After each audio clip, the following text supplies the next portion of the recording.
See, I realize when people go to hell, they go to hell forever. The Bible says that there will be day and night being tormented in hell.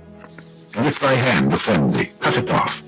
It is better for thee to enter into life maimed than having two hands to go into hell, into the fire that never shall be quenched, where their worm dieth not, and the fire is not quenched. Do you think God is trying to make a point here? Their worm dieth not, into the fire that shall never be quenched. I want you to realize this. When people go to hell, they go to hell forever. There's no way out. You may ask me, I know the great white throne is only geared toward the unsaved. Yes, if you are saved, you will never be judged at the great white throne judgment. Where are we going to be at the great white throne judgment? Look at verse number 11, Revelation chapter 20, verse 11. Revelation chapter 20, verse 11. And I saw a great white throne, and him that sat on it, from whose face the earth and the heaven fled away, and there was found no place for them. Do you know what this verse tells me? You will be there. You will be there. There's no place for you. There's nowhere for you to go. You know, if you are saved, you will never be judged at the great white throne judgment, but you will be present, seeing God casting people into the lake of fire. And it came to pass at the end of 7 days that the word of the Lord came unto me, saying, Son of man, I have made thee a watchman unto the house of Israel. Therefore hear the word at my mouth, and give them warning from me. When I say unto the wicked, Thou shalt surely die, and thou givest him not warning, nor speakest to warn the wicked from his wicked way to save his life, the same wicked man shall die in his iniquity. But his blood will I require at thine hand.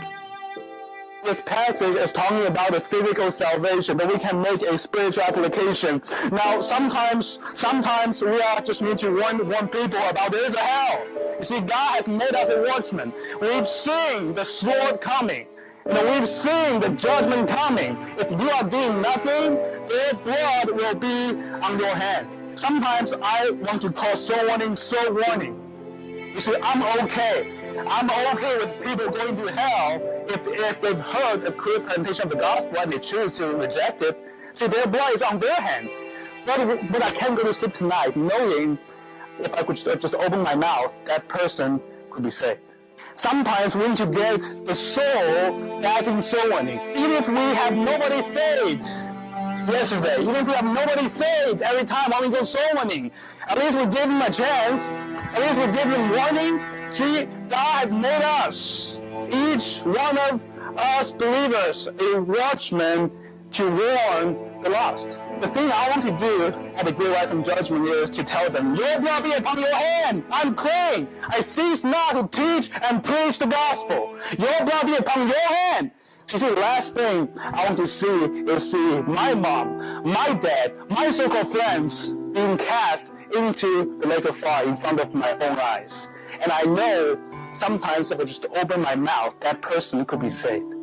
Now, here's the thing. Some people go to hell. Not because they want to go to hell, not because they hate God, not because they are a reprobate, not because they harden their heart, because there's no man to help them. When people don't reach people, people go to hell. You say why? Because God has given us the ministry of reconciliation. Paul said, I'm pure from the blood of all men, so I have not shunned to declare unto you all the counsel of God. Some people go to hell not because they want to go to hell, because there's no man to help them. How can I except some man should guide me? How can I except some man just open their mouths to preach the gospel to me? You see, there must be a preacher. There must be a preacher. I've seen that with my own eyes. There's so many times I knock on someone's door. I ask them, if you die today, do you know for sure you're going to heaven? They tell me, I don't know, but I want to know. I've seen that with my own eyes. Imagine if I would never knock on that door.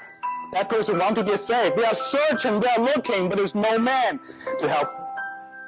And I had one time, I got a lady saved, and after she got saved, she's begging me. She's asking me, can you save my mom?